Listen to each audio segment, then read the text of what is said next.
Hello my dear friends. आज हम BPSC and BSSC series का पार्ट 4 वीडियो लेकर आए हैं, जिसमें हमने सारे महत्वपूर्ण प्रश्नों को शामिल किया है। तो दोस्तों चलिए हम आज का अपना सेशन स्टार्ट करते हैं। उससे पहले दोस्तों मैं एक बात कहना चाहूंगा, अगर आपने अभी तक सब्सक्राइब नहीं किया है तो प्लीज चैनल को सब्सक्राइब कर लें और लाइक एंड शेयर जरूर करें। तो चलिए दोस्तों हम प्रश्न संख्या 1 से शुरू करते हैं। प्रश्न संख्या 1 कहता है, आधुनिक काल में सर्वप्रथम नालंदा स्थल की खोज किसने की थी? आधुनिक काल में सर्वप्रथम नालंदा स्थल की खोज किसने की थी? तो दोस्तों इसका आंसर होगा फ्रांसीसी बुकानन हैमिल्टन ने। फ्रांसीसी बुकानन हैमिल्टन ने 1811 से 1812 में 1811 से 1812 में। प्रश्न संख्या 2, महाबोधि मंदिर परिसर बोध गया गया को सांस्कृतिक वर्ग में यूनेस्को की विश्व विख्यात सूची में कब सम्मिलित किया गया? महाबोधि मंदिर परिसर बोध गया गया को सांस्कृतिक वर्ग में यूनेस्को की विश्व विख्यात सूची में कब सम्मिलित किया गया? तो इसका आंसर होगा 2002 में। इसका आंसर होगा 2002 में। प्रश्न संख्या 3, नालंदा महाविहार का पुरातात्विक स्थल यूनेस्को की सांस्कृतिक वर्ग की विश्व विरासत सूची में कब सम्मिलित किया गया? नालंदा महाविहार का पुरातात्विक स्थल यूनेस्को की सांस्कृतिक वर्ग की विश्व विरासत सूची में कब शामिल किया गया? इसका उत्तर होगा 2016 में। प्रश्न संख्या 4, बरौनी स्थित उर्वरक इकाई को केंद्रीय मंत्रिमंडल द्वारा पुनरुद्धार के लिए किसे दिया गया है? बरौनी स्थित उर्वरक इकाई को केंद्रीय मंत्रिमंडल द्वारा पुनरुद्धार के लिए किसे दिया गया है? तो इसका उत्तर होगा Hindustan fertilisers limited. Hindustan fertilisers corporation limited. प्रश्न संख्या 5, देश में प्रति व्यक्ति न्यूनतम आय वाला राज्य कौन सा है? देश में प्रति व्यक्ति न्यूनतम आय वाला राज्य कौन सा है? तो इसका उत्तर होगा बिहार। इसका उत्तर होगा बिहार। प्रश्न संख्या 6, स्मार्ट सिटी मिशन के क्रियान्वयन के लिए बिहार का सर्वप्रथम कौन सा शहर चुना गया है? स्मार्ट सिटी मिशन के क्रियान्वयन के लिए बिहार का सर्वप्रथम कौन सा शहर चुना गया है? तो इसका उत्तर होगा दोस्तों भागलपुर। इसका उत्तर होगा भागलपुर। प्रश्न संख्या 7, राज्य सरकार के कुल व्यय का कितना प्रतिशत विकासात्मक व्यय है? राज्य सरकार के कुल व्यय का कितना प्रतिशत विकासात्मक व्यय है? इसका उत्तर होगा 70%, 70%। प्रश्न संख्या 8, 12वीं पंचवर्षीय योजना में चालू कीमत पर सकल राज्य घरेलू उत्पाद में वार्षिक वृद्धि दर कितनी है? 12वीं पंचवर्षीय योजना में चालू कीमत पर सकल राज्य घरेलू उत्पाद में वार्षिक वृद्धि दर कितनी है? तो दोस्तों मैं आपको सबसे पहले बता दूं, 12वीं पंचवर्षीय योजना 2012 से 2017 को हम लोग 12वीं पंचवर्षीय योजना कहते हैं, और 2017 से 2022 तक जो अभी चल रहा है वो 13वीं पंचवर्षीय योजना चल रहा है। तो ये क्वेश्चन 12वीं पंचवर्षीय योजना से पूछा गया है। तो इसका उत्तर होगा 20.7%। 20.7%। प्रश्न संख्या 9, बिक्री कर का अंश कुल कर में कितने प्रतिशत का है? बिक्री कर का अंश कुल कर में कितने प्रतिशत का है? इसका उत्तर होगा 47.2। 47.2%। प्रश्न संख्या 10, नफेड की स्थापना किस उद्देश्य की पूर्ति हेतु की गई है? नफेड की स्थापना किस उद्देश्य की पूर्ति हेतु की गई है?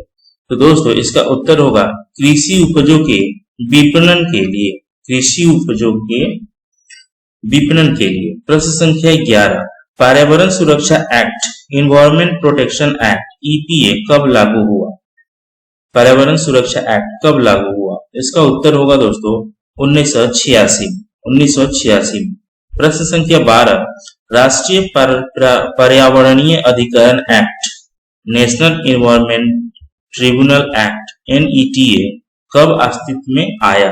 राष्ट्रीय पर्यावरणीय अधिकरण एक्ट वर्ष 1986 में आया। इसका उत्तर होगा 1986। प्रश्न संख्या 13, मूल्य सूचकांक का उद्देश्य किसके परिवर्तन को नापता है? मूल्य सूचकांक का उद्देश्य किसके परिवर्तन को नापता है? इसका उत्तर होगा मुद्रा की क्रय शक्ति को, मुद्रा की क्रय शक्ति को। प्रश्न संख्या 14, भारत में बीमा कारोबार के विनियम करने वाली नियामक संस्था कौन है? भारत में बीमा कारोबार के विनियमन करने वाली नियामक संस्था कौन है? तो इसका उत्तर होगा दोस्तों IRDA। IRDA जो है सारी बीमा कंपनी का विनियमन मतलब देख रेख या फिर उनको देखती। प्रश्न संख्या 15, स्मार्ट गंगा सिटी योजना के अंतर्गत बिहार का कौन सा शहर सम्मिलित हुआ है? स्मार्ट गंगा सिटी योजना के अंतर्गत बिहार का कौन सा शहर सम्मिलित हुआ है? तो इसका उत्तर होगा पटना। प्रश्न संख्या 16, केंद्र सरकार ने बिहार में गंगा नदी में सिल्ट, जिसे हम गाद कहते हैं, का अध्ययन करते हुए किसकी अध्यक्षता में समिति का गठन किया गया है? केंद्र सरकार ने बिहार में गंगा नदी में सिल्ट का अध्ययन करते हुए किसकी अध्यक्षता में समिति का गठन किया है? तो इसका उत्तर होगा AK सिन्हा समिति, AK सिन्हा समिति। प्रश्न संख्या 17, दलहन संकट से निपटने के लिए किसकी अध्यक्षता में समिति गठित की गई है? दलहन संकट से निपटने के लिए किसकी अध्यक्षता में समिति गठित की गई है? इसका आंसर होगा अरविंद सुब्रमण्यम समिति, अरविंद सुब्रमण्यम समिति। प्रश्न संख्या 18, वित्तीय उत्तरदायित्व एवं बजट प्रबंधन अधिनियम की पूर्ण समीक्षा एवं सुझाव हेतु किसकी अध्यक्षता में समिति गठित की गई है? वित्तीय उत्तरदायित्व एवं बजट प्रबंधन अधिनियम की पूर्ण समीक्षा एवं सुझाव हेतु किसकी अध्यक्षता में समिति गठित की गई है? तो इसका उत्तर होगा दोस्तों NK सिंह समिति, NK सिंह समिति।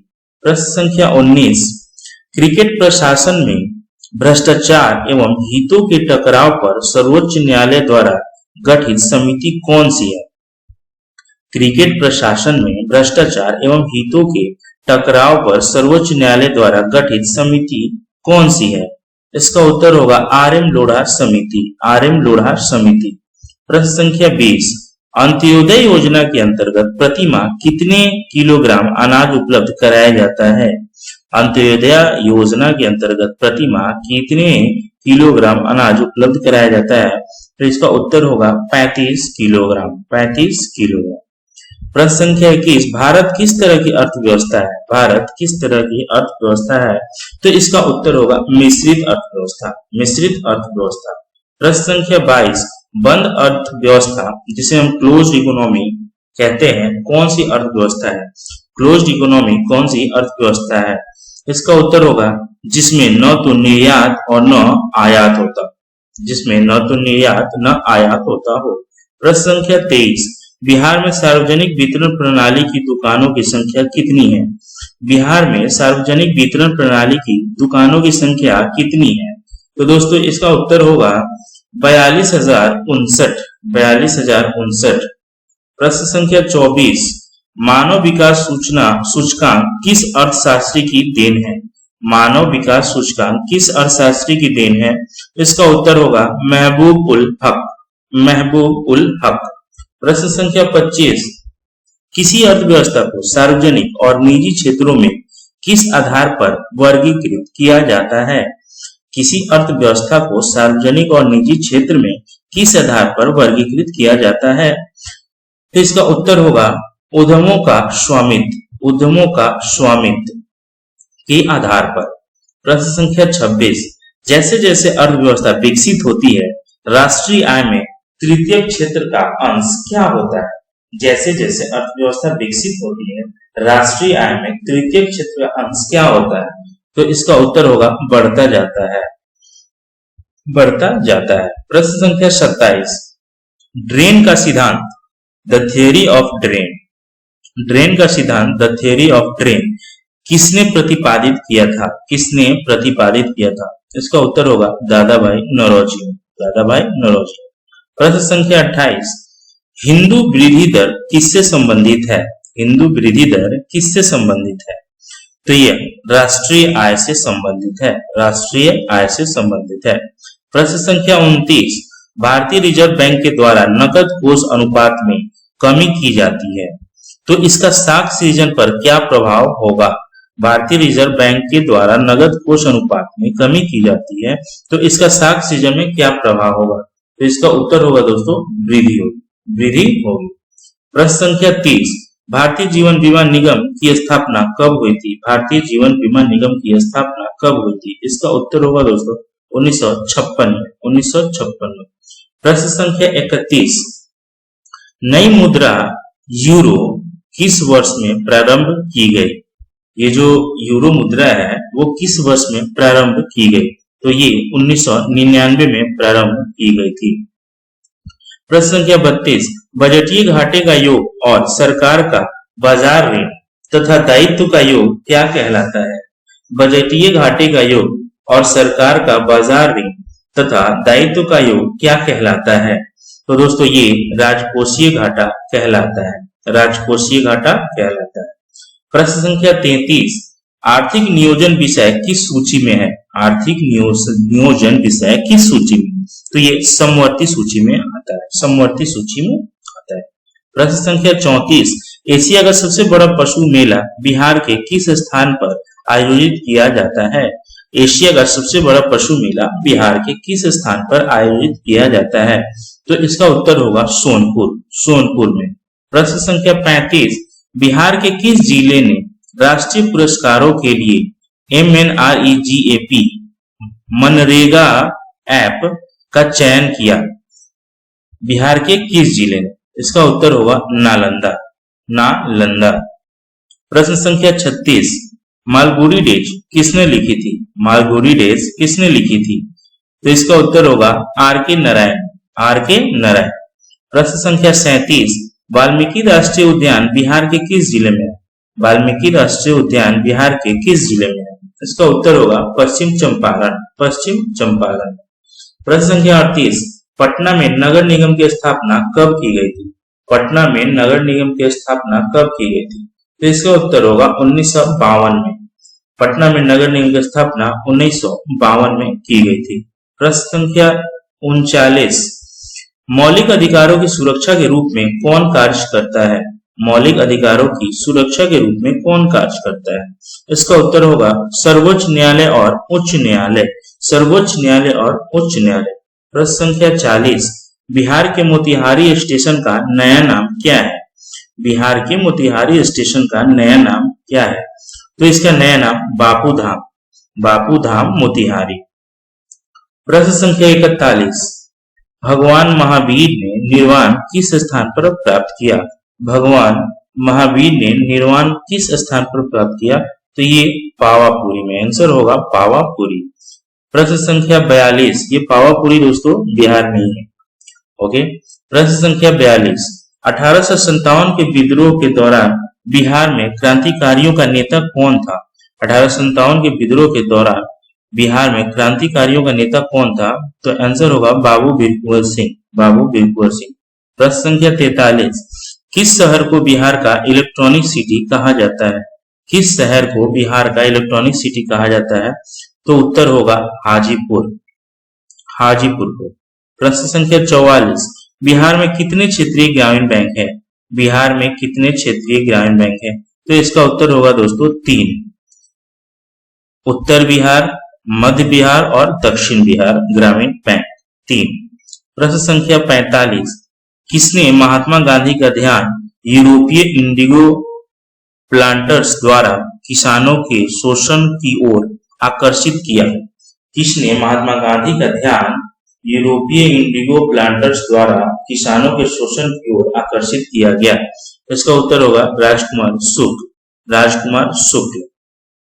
1946, हीराकुंड बांध किस नदी पर स्थित है? हीराकुंड बांध किस नदी पर स्थित है? तो ये महानदी पर स्थित है। उत्तर होगा महानदी। प्रश्न संख्या 47, सिटी वैशाली की राजधानी थी? मतलब है सिटी वैशाली की राजधानी कहाँ थी? तो इसकी राजधानी लिच्छवी कही जाती है, इसकी राजधानी लिच्छवी में थी। प्रश्न संख्या 48, जैन धर्म के 24वें और अंतिम तीर्थंकर महावीर का जन्म हुआ था? कब हुआ था? जैन धर्म के 24वें और अंतिम तीर्थंकर महावीर का जन्म कहाँ हुआ था? दोस्तों ये प्रश्न पूछ रहा है महावीर जी का जन्म कहाँ हुआ था? तो वैशाली में। उत्तर होगा वैशाली। प्रश्न संख्या 49, भारत के किस राज्य में कम से कम शौचालय की सुविधा है? भारत के किस राज्य में कम से कम शौचालय की सुविधा है? तो ये होगा बिहार। उत्तर होगा बिहार। प्रश्न संख्या 50, बिहार के किस व्यक्ति ने ग्रैमी पुरस्कार जीता? बिहार के किस व्यक्ति ने ग्रैमी पुरस्कार जीता है? तो इसका उत्तर होगा संदीप दास जो कि तबला वादक है। संदीप दास जो तबला वादक है। प्रश्न संख्या 51, बिहार में शाही लीची कहाँ उगाई जाती है? बिहार में शाही लीची कहाँ उगाई जाती है? इसका उत्तर होगा मुजफ्फरपुर। मुजफ्फरपुर में शाही लीची उगाई जाती है। तो हम आज का हमारा सेशन यहीं पर समाप्त होता है। Thank you so much my dear friends.